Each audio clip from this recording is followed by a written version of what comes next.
box that you can put over your lower extremities. We'll seal it up, and it has a vacuum in it, and then I suck all of your blood into your lower extremities. Carmen? It's on the treadmill, right? No, it's not. No. We could put a treadmill in there. There's boxes that have treadmills in them. But I am God then. I control when you pass out. If I wanted to, I just keep it going and I kill you. We've never done that before. But don't make me mad. Okay? And we test people and watch how they go to pre-syncope just before they pass out. It's a tool that we use. Okay? But again, it's a way for us to look at homeostasis of blood pressure, and then we control the gravity in regards to that. Okay? So just a way to look at that. Here's our standard. Look, there's my arrow, or whatever. Cleared it up. And so this is the positive feedback one. Again, you can look at this, but this is basically childbirth, where we want childbirth to occur as opposed to reverse childbirth. Okay? So we want this to happen so that we can give birth to the child. So the system is going to step on the gas as opposed to go off of it. And we will have childbirth will happen with that. Probably something that we will have minimal input from with regards to exercise. We won't be having childbirth during marathons or exercise or anything like that. Okay? So one of the things that we do look at is the gain of a control system, the degree to which a control system maintains homeostasis. Systems with large gains are more capable of maintaining homeostasis than systems with low gains. Okay? And so when we're talking about this, I'm going to draw two figures on here and see what you guys think. So this or this, which one has a high gain? A or B?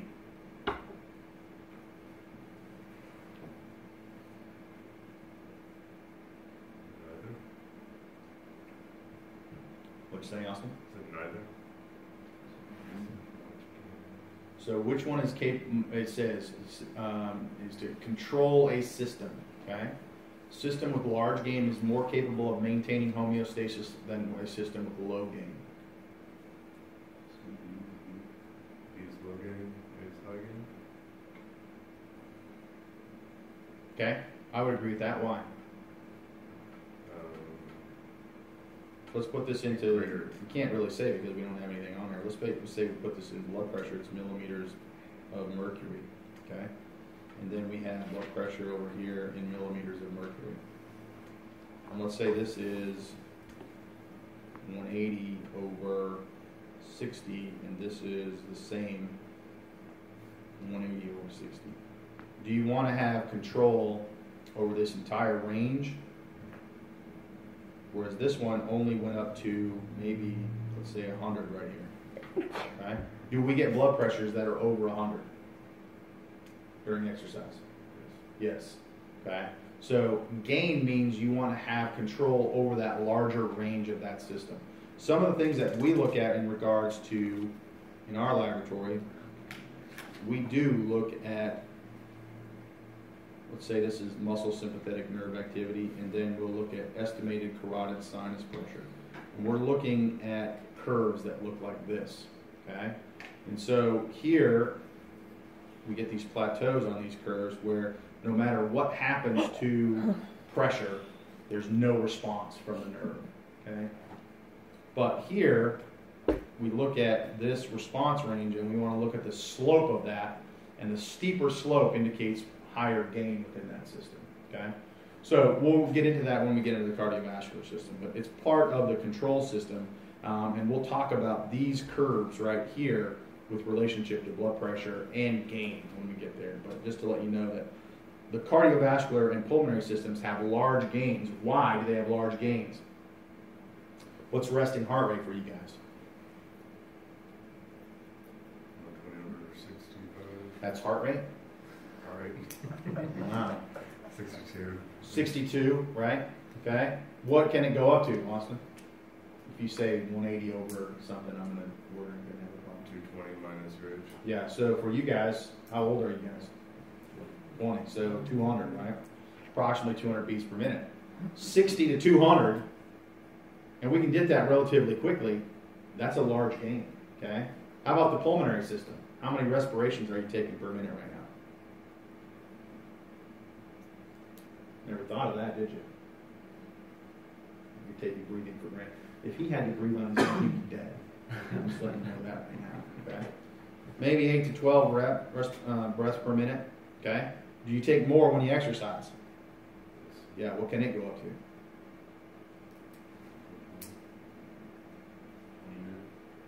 20? Maybe higher, you think? What do you think, Anna?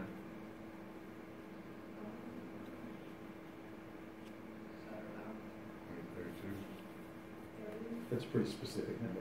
20, 32. Maybe, depending on what's going on, 20, 35, maybe you go up to 40. What happens if you were to go 1 every minute or 1 every second, 60 seconds? Is that good? So, at some point, the number of respirations are going to be counter to what you're able to do in regards to gas exchange. Okay? You're not going to be able to have proper gas exchange. But still, increasing that's a pretty big gain to go from 8 to 12 up to maybe 20, 30 breaths per minute in order to facilitate maximal exercise. Okay? Those systems have to have large gains. Other systems are not going to have large gains. Okay? Examples of homeostatic control, body temperature, blood glucose. You guys can go look at these. Okay?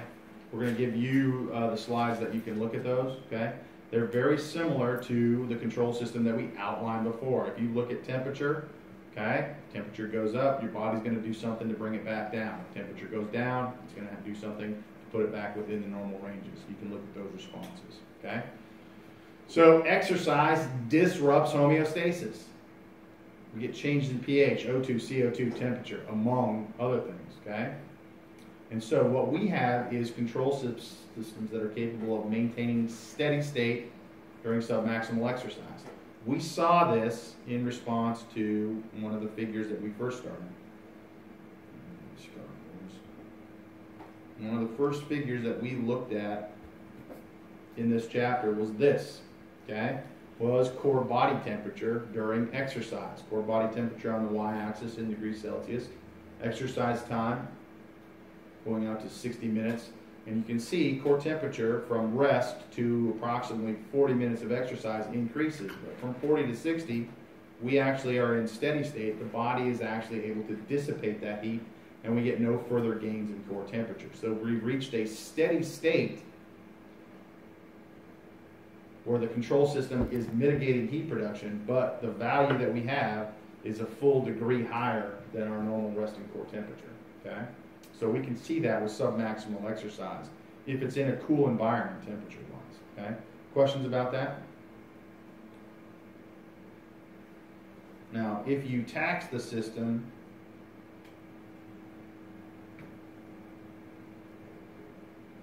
more than it's able to control, you're not going to get steady state.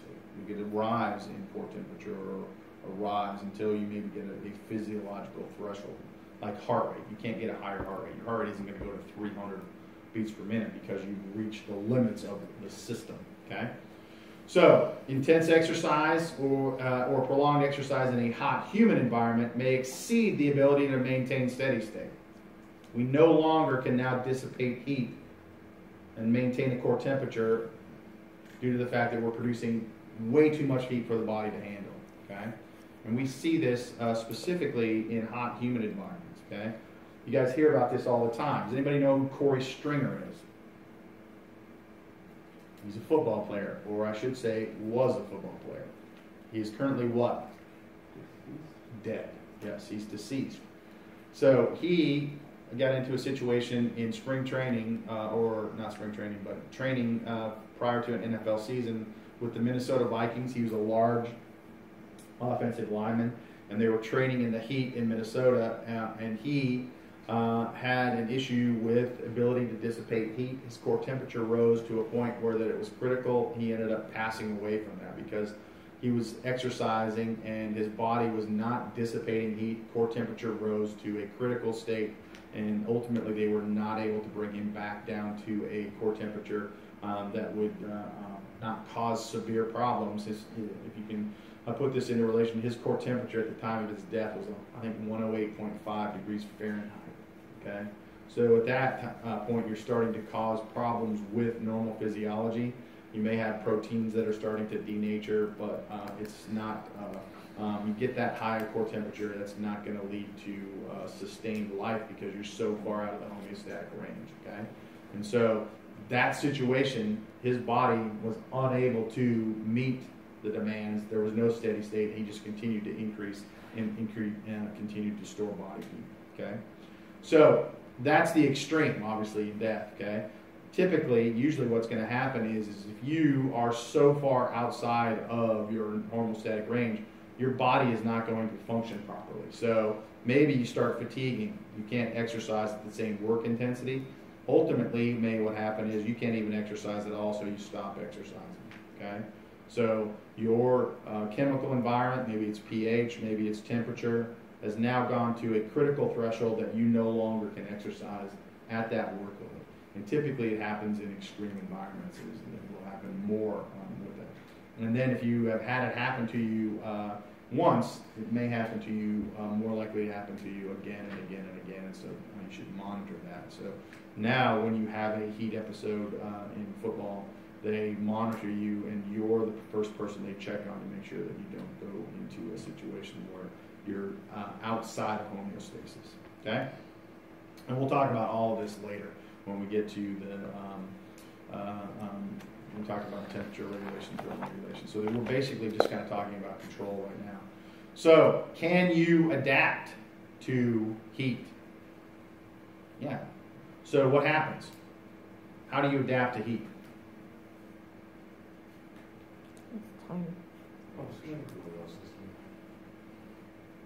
Expose yourself to it, and then expose yourself to it again, expose yourself to it again, okay? So what happens is your body will say, why does this dude keep raising my core temperature over and over and over again, day after day after day? Okay? And then all of a sudden go, well, if he's going to do that, let's be ready for it, okay? And so you get changes in structures or functions of cells or organs that are going to say that we have results in improved ability to, and now we have, we can maintain homeostasis. So if you are a football player in August, they slowly have you work out, okay, and increase your work during that time. We've done that. So we haven't done a training study on acclimation, but they're doing that over in, isn't that what Kramer's doing in the study? So there's a study at the Institute for Exercise and Environmental Medicine where they're actually exposing burn patients. Is it burn patients? It's burn and Yeah, and so they will train them to see if they get adaptations that are beneficial to help them with their thermal regulation. And so we could do that in our lab downstairs in the environmental chamber. We could have you come in and exercise in a hot, humid environment over a period of 10 days, and you would find at the end of the 10 days that you are probably better able to thermal regulate than you would at the start of that study, okay? And so, again, now you get better at maintaining homeostasis. That's what training is, okay? What you're doing with training is you're exposing your body to stressors, and hopefully your body will respond appropriately, and then at some point your body is going to say, well, this isn't as hard as it used to be. So then what do if you want to continue training? You up it. Right? Increase your workload, right? Yeah. Okay, keep pushing it until you get adaptations that you want. Is there a ceiling? Can you only go so far? Some say yes. Who are the ones that say no? So I'll ask you this. The Olympics are going to be starting soon, Winter Olympics. Are any of you cross-country skiers? Are any of you elite cross-country skiers? So if we started training you guys right now to be cross-country skiers, would you ever be elite cross-country skiers? Probably not. With the right mindset. No. Yes. Maybe would you get better at cross-country skiing? Yes, but Yes. to be elite, you'd have to start real, real young. Or Steroids. pick your parents better. So the reason that you guys aren't elite cross-country skiers are because your parents are a bunch of jerks. Yep, You can that's thank it. them. Yeah, That's it. exactly. Genetics play a huge factor in it. But can you get better? Could you maybe win a race here in Dallas? No, because we don't have snow and cross-country skiing, right? But let's take it to running. Could you be, if we did some training, could you be a pretty good 5K runner? Yeah. Would you be winning the 5K races? If you train, you're saying we could take you and all of a sudden you'd be winning 5K races. Run races, so you should. Sure. Okay. How about marathons? Would you be winning the marathons if you trained marathons? There we go. That's what we're looking for. Why not, Austin? Why would you not be winning marathon races? I don't do it every day. Well, if you did it every day, what if you trained for marathons? Would you be winning these races? Get pretty close. Maybe. You don't know. Maybe you wouldn't get close at all. Again, maybe because you are not an aerobic athlete. Maybe you're not an elite aerobic athlete. Okay, so there's things that happen. You can train, but you're only going to be able to go to the limits that your body has. Okay, and oftentimes the reason that you reach limits are because you don't have the genetic material to go beyond that. Okay, could you win the Tour de France? Sure. All you got to do is dope, right? Everybody can do the Tour de France. Okay, so acclimatization is adapt specifically environmental stresses. Okay, and that's what we're doing. They're doing over at the IEM. They're doing a training study where I don't think they're in the heat though, are they? They're just training. Okay? Yeah, so they're just exercising to see if exercise helps with their ability to stand the heat stress. If you would like to do that, you could do it in a hot environment. It would be a better way, but that would require you having an environmental change. So these people are exercising in their home gyms. Okay, so but the point of this is that your body can adapt to these stresses. Over time, the body's going to say, "Hey, he is taking me out of homeostasis all the time. We need to do something about this and adapt to it so that we don't consider this such a big stress." Okay, and part of that is training, exercise training, and having your body have these positive adaptations. And that's what your coaches do with you, like the rowing team is they're pushing their athletes and trying to get adaptations that are going to be beneficial to win and row at the fastest point that they can do. Okay, so we'll talk about that at the end as well. But again, training is just basically taxing homeostasis and then hoping your body adapts to it. It's obviously more complex than that. That's the simplistic version of training. Okay, done with homeostasis. Are we done with homeostasis? No. I just told you we're going to talk about it the entire semester. Okay. Now we're going to be using specific examples of homeostasis depending upon the organ system that we're talking about. Okay. So don't forget about how we control this through negative feedback and the specific components of this biological control system. We're going to use that as we look at exercise. Okay. So I'll have these slides up for you guys. Now we are off to Metabolism. metabolism. Who doesn't love metabolism? Raise your hand. I mean, I don't love metabolism.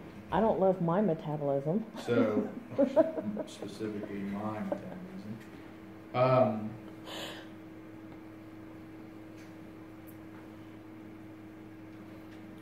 This seems to be the same. Oh, there we go. Can metabolism be manipulated? Can metabolism, can it? Tell me. Can metabolism be manipulated?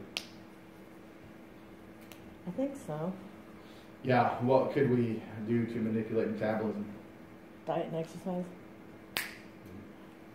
It's titled this class, Exercise Physiology. So, of course, metabolism can be manipulated, right? So, bioenergetics. That's a nice term for metabolism. So, bioenergetics. I would say it's the energy to fuel biology. Okay? So, metabolism. So, bad news is, what is metabolism? But it's, if you were to break it down at its most simplest nature, it is what? It's chemistry. So, how many people have taken chemistry in here? Raise your hand. How many people have not taken chemistry in here? Okay? So, in order to understand this, you have to have some chemistry background. So, you may need to go look at this more in your textbook when we're talking about it and understand some of the chemistry, because I'm assuming that you're coming in with some level of that. Okay? So, metabolism, sum of all chemical reactions that occur in the body. Anabolic reactions, I'm going to take that away. Anabolic, have you heard about anabolic reactions? What have you heard in relation to? The term anabolic usually comes with another term. What is it? Steroids. So, what does anabolic steroids do? Muscle tissue. Builds up muscle tissue. That's exactly right. Okay. So, anabolic reactions are synthesis of molecules, whereas catabolic reactions are breakdown of molecules. Okay. And we hear a lot about anabolic reactions because it's in relationship to steroids. And so individuals are not happy with their current synthesis of protein, specifically skeletal muscle, so they take more what? Hormones that cause an increase in the growth of that skeletal muscle tissue. Are there consequences to that? Yes. Yes, because we just went over what chapter? Homeostasis. So if you're giving yourself an injection of testosterone that creates high levels of testosterone, what does that do to your body? Takes you out of homeostasis, doesn't it? Okay? So there are consequences when you are manipulating homeostasis. Okay? Some of them aren't really good. So what ends up happening to these people? Long term, what happens to them? Hair falls out. Other things happen. What else? Lines can make your own synthesizer hormones. That's exactly right. So you're putting so much hormones in that your glands that produce, let's say, hormones, stop producing hormones and do what? Atrophy. Okay. What else happens? You see changes in behavior. Yeah. Roid rage. Okay. What happens to other things? Bone growth. Wider. Your head gets bigger. Head gets bigger, laying down more bone. Jaw gets thicker, right? What happens Can't to... regulate blood glucose, right? That's exactly right. You have problems now maintaining normal, healthy things, okay? Usually then what ends up happening? Diabetes. And so do these guys live long lives? No, they look great though, don't they? I don't even think so. No, I don't think so. I'm going to show you a guy that's on anabolic steroids that just died. And I want to see if you guys think that he looks great. I was streaming golf there, so don't hate me. I was watching Tiger.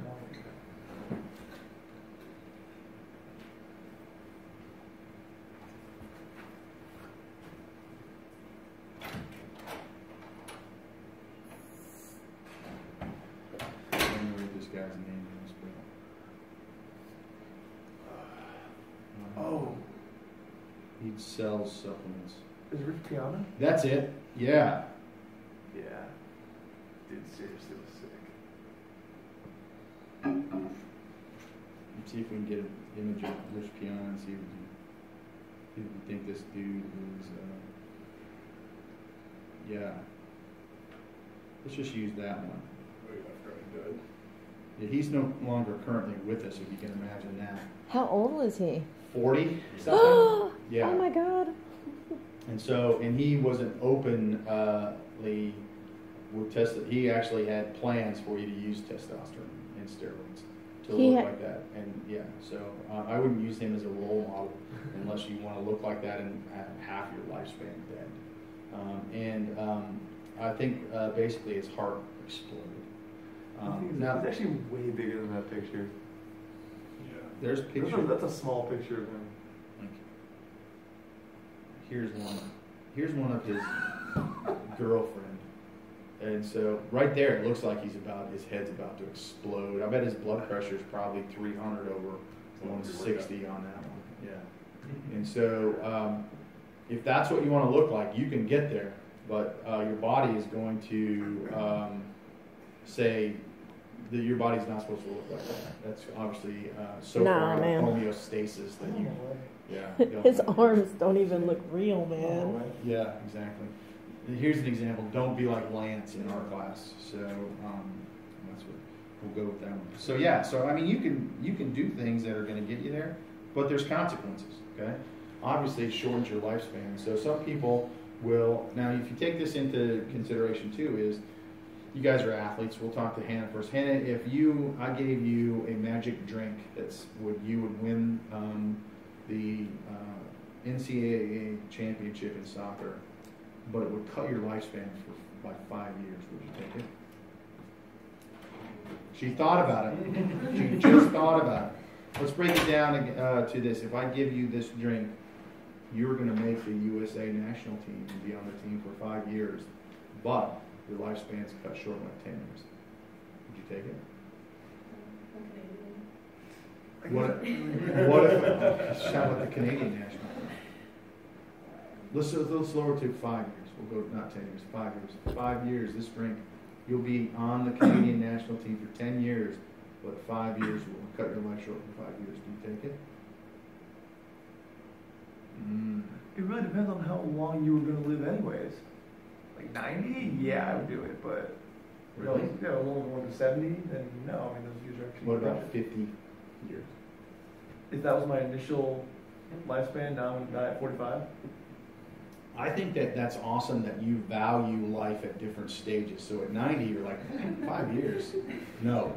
5 years is nothing. He's not die at 85. That's What a if, really good run. What if 90 to 95, it's a really good run. This is the guy you don't want to be, is the guy that goes, yeah, 90, I'll take it. 5 years is 5 years, dude. So it doesn't matter if you're 90, 70. So maybe the 90 to 95 is the best time of your life. And you just... Chopped it off. Yeah, chopped it out. Yeah, exactly. So the fact that you paused and you're going, I like those odds. Troublesome. That's what people do. So you think about these people that cheat and do these things.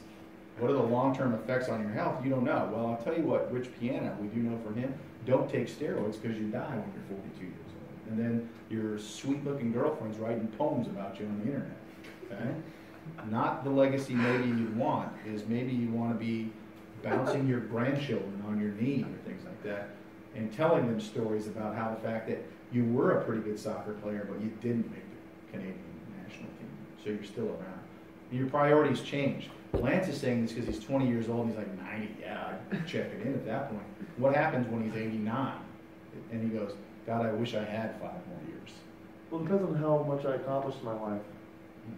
Still, you don't know how much you're going to accomplish with it. So, yeah, you kids, you don't have any idea. Once you get into the real world, you realize that 5 years is 5 years. Okay? So, bioenergetics, converting food into energy. Intake, carbohydrates, fats, proteins. Okay? And how do we convert that to energy to fuel this system? That's what we're going to be talking about. Okay? This is all review, okay? Cell membrane, nucleus, cytoplasm. This is important in regards to where metabolism takes place, okay? So cytoplasm is the fluid portion of the cell, and glycolysis takes place in the cytoplasm. However, when you look at oxidative phosphorylation, we're going to actually be going into the mitochondria. You've heard about the mitochondria your whole life. It's always said it's the powerhouse of the cell, right? Provides the energy fuel cellular process. Okay, that's where we're going to break down some of these foodstuffs with regards to fats and some of the things that we get out of glycolysis into energy will take place in the mitochondria. Okay, so it's important to understand then the cell structure with that. Nucleus is where we're going to actually get protein synthesis. We're going to be building molecules based upon what's happening in taking DNA, transcribing it to RNA, and then we take it to where does that go to in the cell? Take that RNA to what? To specific organelles. Which organelles? Ribosomes. Okay. Produce proteins. Okay. This is going to be important when we talk about some things is the cellular membrane. Okay. It's semi-permeable. Specifically, certain things will cross across that membrane and other things won't. We'll talk about that specifically with hormones. Okay. Again, largely review from what Dr. Murphy talked about, and we'll go into that in more detail. Okay. Chemical reactions, endergonic reactions, exergonic reactions. Okay. Endergonic reactions need energy. Okay. You have to have energy added to them in order for them to take place. You could also describe them as endothermic, whereas exergonic reactions are the opposite. Instead of adding energy, they release energy. Exothermic. Oftentimes, you're going to have these two, this one and this one, work together in a coupled reaction where you get energy from your exergonic reaction that will fuel an energonic reaction. Okay? We want to be as efficient as we can in the human body in preserving energy. And so if we're having an exergonic reaction that is releasing energy, we just don't want that energy just to be lost. We want it to be used in some other fashion, specifically in an energonic reaction. Okay? That keeps us efficient and we're not just breaking down things to have energy just released and lost. Okay? But, that said, how efficient are we? How much of food intake that we take into the body is converted to energy? 34%. How much? 34%. 34%? Maybe a little high. In an ideal world, you'd think it would be 34%. We're about the same as a combustion engine. So what kind of car did you drive to class today? Did you drive today? No? Yeah. Yes. What kind of car do you have? Use it. Yeah, or just what kind of car? Lexus. Is it an electric car, hybrid car, or just Yes. put gas in it all the time? Okay. So how much of gas, the gas that you put in your Lexus, is converted to mechanical energy?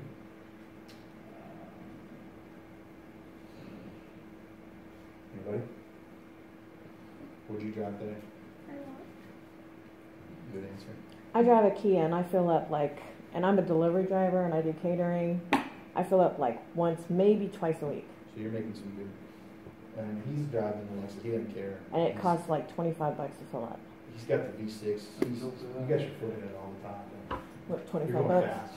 Yeah. You see there. Ooh. So, oh, that's why I got a About Kia. 20% of your fuel goes into mechanical energy.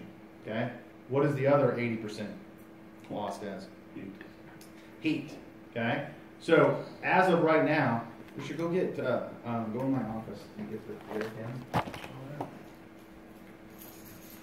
So, From the cabinet above, yeah. So, right now, you guys are losing heat to this environment, okay? Have you guys ever had a thermal camera on you? You know what that is? Yeah, so I have one that you can hook up into your iPad. So we'll take a thermal picture of you guys. Right now, you're releasing heat to the environment in this. So when we got here this morning, this classroom was a little chilly. Is it chilly now? No. It's actually pretty nice right now. So because we're actually heating this room, okay? And we're getting a little bit from the sun that's coming through the windows, okay? But we are about the same, okay? 20 to 25% of